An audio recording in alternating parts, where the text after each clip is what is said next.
हर हर शंभु नमामि शंभु। नियमित पूजा पाठ हमारी दिनचर्या का हिस्सा है। जिस तरह हम सांस लेते हैं, रोज के कर्म करते हैं, उसी तरह से दीपक लगाना, भगवान की पूजा आराधना करना, घर के मंदिर की स्वच्छता करना, यह हमारे दिनचर्या का एक हिस्सा है। परंतु सर्दी चरम सीमा पर है। शाम के समय अगर हम सभी दिया बाती कर रहे हैं और दिन भर हम शौच गए हैं, बाथरूम हमारा आना जाना होता है या किसी से मिलने चले गए हैं, कहीं ना कहीं अशुद्धि स्थिति हो गई है, तो हमें किन नियमों का ध्यान रखना चाहिए, इस वीडियो में आपको श्रेष्ठ जानकारी प्राप्त होगी। वादा करते हैं वीडियो कुछ नया और श्रेष्ठ सीख कर जाएंगे और संपूर्ण आपको ज्ञान प्राप्त होगा। आरंभ करते हैं आज का वीडियो। हम जानते हैं दीपक लगाना, भगवान की पूजा भक्ति करना, भगवान सूर्य नारायण को जल चढ़ाना हमें भगवान से जोड़ता है और इसके कई वैज्ञानिक लाभ भी हैं। आप जानते होंगे जब मन विचलित रहता है, सांसारिक बाधा हमें तंग कर रही होती है, तो हम भगवान के समक्ष रो देते हैं, अपनी बात रख देते हैं, अपने मन की पीड़ा उनसे कह देते हैं या अपनी खुशी जो है सखा रूप में, प्रभु रूप में या अपने पिता रूप में उनसे बांटते हैं, तो मन में बहुत सारा ऊर्जा का संचार होता है। मेरे साथ तो यही होता है, वही आपसे साझा कर रही हूँ। सूर्य भगवान को जल देते हैं, प्रभु की भक्ति करते हैं, दीप लगाते हैं, तो यह एक आत्मीय सुख प्रदान करता है जो कि अपने आप में अद्भुत होता है।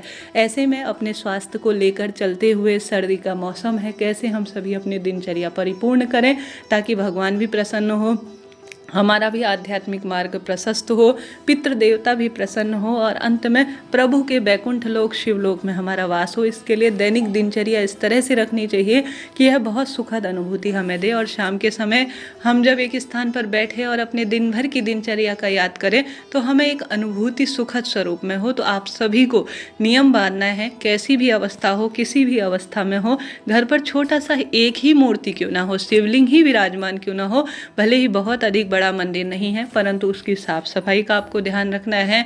अपने हाथ से जितना संभव हो आप सभी को फूल तोड़कर भगवान का श्रृंगार करना है, शिवलिंग पर एक लोटा जल चढ़ाना है और दीप प्रज्वलन जरूर करना है। भले ही मासिक धर्म की स्थिति रहती है, आप दीप प्रज्वलन नहीं कर पाते हैं, संक्षिप्त अवस्था में अपने बच्चे या अपने पति को यह आप कार्य देते हैं, तो सनातन धर्म की ध्वजा इससे आगे बहुत अधिक फैलती है और कहीं ना कहीं यह एक बच्चों को, अपने पति को सत्कर्म की ओर जोड़ने का भी मार्ग हो जाता है। तो पति तो बात नहीं मानते कहीं ना कहीं, परंतु बच्चे जो कि आपके साथ आपकी दिनचर्या देखते हैं, आपके पूजा नियम धर्म को देखते हैं, तो आपके अनुरूप ही वह कार्य करते हैं। तो मासिक धर्म की स्थिति होती है तो यह कार्य आपको अपने बच्चों को देना चाहिए।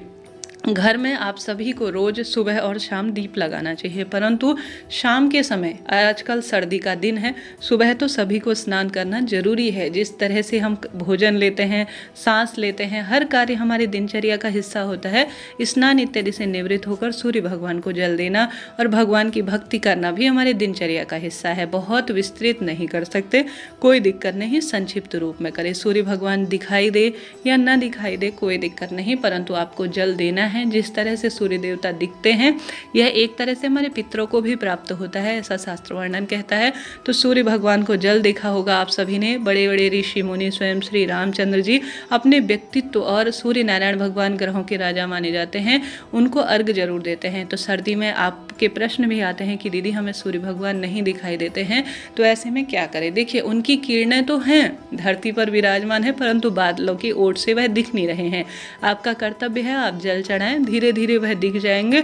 जिस दिन सूर्य भगवान न भी दिखाई दे तब भी आपको जल चढ़ाना चाहिए, पितरों को भी अर्पित होता है और सूर्य भगवान इसे ग्रहण भी करते हैं। तो सुबह तो आपको कोशिश करनी के चाहिए कि आप स्नान जरूर से करें, परंतु स्थिति ऐसी है कि शारीरिक मानसिक पीड़ा है, उठ नहीं सकते, भगवान को भोग नहीं लगा सकते कान्हा जी, और आपने जो है घर पर महादेव का पार्थिव शिवलिंग रखा है, अर्थात जो भी स्वरूप है शिवलिंग का वह रखा है, तो उसमें तो रोज जल चढ़ाना चाहिए। शिवलिंग में कभी भी बिना जल चढ़ाए नहीं रखना चाहिए। यह आप जानते होंगे, शिवलिंग का जो स्वरूप होता है, अगर जल ना चढ़ाया जाए तो उसमें से जो ऊर्जाएं निकलती हैं वह नकारात्मक स्वरूप में भी प्रभाव डालती हैं। तो हमेशा जो घर में शिवलिंग है उनमें जल चढ़ाना चाहिए, क्योंकि उसमें से कई तरह की ऊर्जाएं अपने आप में अद्भुत स्वरूप में निकलती हैं, तो उसमें जल चढ़ाना आवश्यक होता है। तो जल तो रोज आपको चढ़ाना है, परंतु अगर सुबह स्नान न कर पाएँ तो आप सभी, कोई भी व्यक्ति, जैसे आप नहीं कर पाए हैं, अन्य व्यक्ति कोई करते हैं, तो उनसे कहें कि आज मैं असमर्थ हूँ, मेरी शारीरिक मानसिक पीड़ा है, यह कारण है, बुखार है, स्थिति खराब है, तो आप कर दीजिए, तो भी यह संपूर्ण और श्रेष्ठ रहेगा।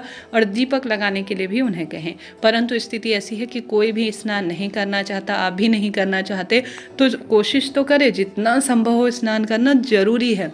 परंतु स्थिति ऐसी है कि आप नहीं कर पाते हैं, तो आप सिर्फ कुल्ला कर अपने कपड़े बदल कर और अपने शरीर के निचले हिस्से को धोकर और अपने ऊपर जल के छींटे आप गंगा जल इत्यादि से डालकर भी पूजा कर सकते हैं। कोई चिंता टेंशन की बात नहीं है, कोई दोष नहीं लगता है। यहाँ पर दोबारा आपको रिपीट कर दूं, स्नान करना जरूरी है।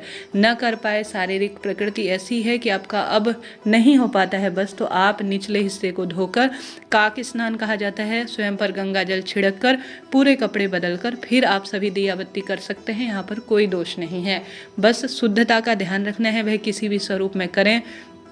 बात आती है शाम की। अगर आप सभी, विशेष तौर पर सर्दी का मौसम है, शाम, गर्मियों में तो हर कोई स्नान करता है, परंतु सर्दियों में स्नान नहीं कर पाते हैं, तो कोई चिंता टेंशन की बात नहीं है। सर्दी में सिर्फ आप हाथ पैर धो लें। हाथ पैर भी नहीं धो सकते हैं तो आप सिर्फ हाथों को साबुन से धोकर 3 बार या 7 बार या 5 बार, हमारे शास्त्रों में कुल्ला कहा गया है, जो कि हमारे शरीर को शुद्ध करता है, अर्थात मुख में ताज़ा जल डालकर 5, 7 या 3 बार आप कुल्ला करें। उसके बाद कोई साफ सुथरे कपड़े आप धारण करें। संभव हो तो 5-10 मिनट का कार्य रहता है। घर पर साफ सुथरे एक अलग से ऐसी ड्रेस हमें बनानी चाहिए जो कि हमें अपने पूजा पाठ और दीपक इत्यादि लगाने के लिए रखनी चाहिए। आप कोशिश करें, यह कार्य करें। परंतु आप अगर ऐसा नहीं कर सकते हैं तो भी आप सभी को, जो आप सॉक्स पहनते हैं या कोई जुराब पहनते हैं, जिससे बाथरूम जाते हैं, लेड बाथ जाते हैं, बाहर आपका जाना है, तो कम से कम सॉक्स वगैरह आप उतार दीजिए। उसके बाद आप शरीर के निचले हिस्से के वस्त्र उतार दीजिए और उसके बाद आप भगवान की भक्ति करने के योग्य हैं। कोई चिंता टेंशन की बात नहीं, कोई चिंता नहीं। यथाशक्ति तथा भक्ति, जिस स्वरूप में आप भक्ति करेंगे उस स्वरूप में भगवान आपको मान्य करेंगे। बस आप अपने कर्म करें, किसी भी स्वरूप में करें, चिंता टेंशन की कोई बात नहीं है। मन शुद्ध होना चाहिए, आत्मा शुद्ध होनी चाहिए। निरंतर आप मानवों की सेवा करें, मनुष्य जीव जंतुओं की सेवा करें, यह भी भगवान की भक्ति है। रोज दीपक लगाएं, परंतु आप सभी स्नान इत्यादि सुबह तो करें जरूर, जैसा मैंने बताया, परंतु शाम को ना कर पाएं तो सिर्फ कपड़े बदलकर, कुल्ला कर हाथ पैर धोकर भी आप कर सकते हैं। बस कपड़े वगैरह चेंज कर लीजिए, अपने जो निचले हिस्से के कपड़े हैं कम से कम उन्हें चेंज कर लीजिए शाम के समय। उसके लिए एक ड्रेस का प्रबंध कर लीजिए। 10 मिनट की बात है। देखिए, भगवान का दिया हुआ इतना कुछ है हमारे पास, थोड़ा सा भक्ति कर लेंगे तो कोई दिक्कत की बात नहीं है। परंतु ऐसा संभव नहीं है कि आप कपड़े इत्यादि नहीं बदल पाते हैं स्नान शौच इत्यादि किए हुए, तो भी कोई चिंता टेंशन नहीं है। आप दीपक लगा रहे हैं, दीपक लगाने में कोई दोष नहीं है।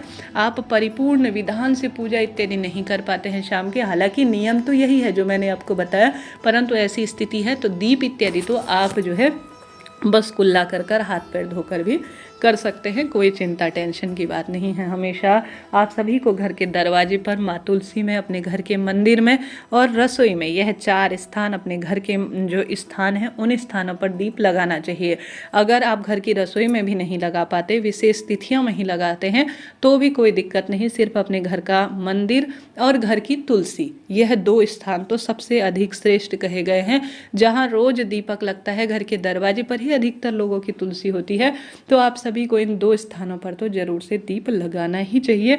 इसे छोड़ने का कोई प्रावधान नहीं है। हमारे घर पर तो हमेशा मासिक धर्म हो, सूतक वातक की स्थिति हो, किसी भी स्वरूप में हो, भगवान के मंदिर में, अपने घर का जो मंदिर है उसमें दीप जरूर लगाया जाता है। 10-15 मिनट के कार्य रहते हैं भगवान की भक्ति के, तो हमेशा शाम के समय अलग से हमारे घर में वस्त्र रखे जाते हैं। भले ही पति हो या पत्नी हो, वह अपने निचले हिस्से के कपड़े को चेंज कर हमेशा ही दीपक लगाते हैं। हाथ पैर धो लीजिए, कुल्ला इत्यादि कर लिया जाता है। यही वर्षों से हमारे नियम चलता आ रहा है।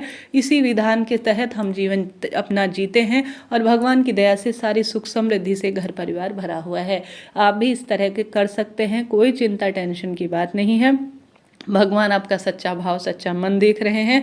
बस रोज नियम से पूजा पाठ करें, सुबह शाम। सुबह स्नान जरूर से करें, सूर्य भगवान को जल चढ़ाएं, भगवान की भक्ति, सुबह चढ़ाए हुए फूल शाम को उतारें और विधि विधान से भगवान की भक्ति करें। दीपक और जो भी चीज़ें भगवान के धोने के रहते हैं, कपड़े इत्यादि, घंटी इत्यादि, उन्हें जैसे गर्मी में आप धोते थे ठीक उसी विधि से आप रखें। परंतु भगवान की भक्ति सेवा आप सभी सर्दी के हिसाब से करें। जैसे अपनी सर्दी की दिनचर्या आप रखते हैं, स्वयं के लिए गर्म खाना खाते हैं, गर्म वस्तु जो गर्माहट देने वाली शरीर में चीज़ें होती है वह भगवान जी के निमित्त रखते हैं, उसी तरह से आप अपने लिए रखते हैं, वही दिनचर्या रखें। भगवान जी जो कान्हा जी रखे हैं महादेव हैं, आप जिस स्वरूप में उन्हें पूजते हैं, अपने लिए गर्म कपड़ों का चुनाव करते हैं, तो ठीक वही उनके लिए भी करें। आशा है, उम्मीद है वीडियो आपके लिए उपयोगी रहा होगा। जय माता दी, हर हर महादेव।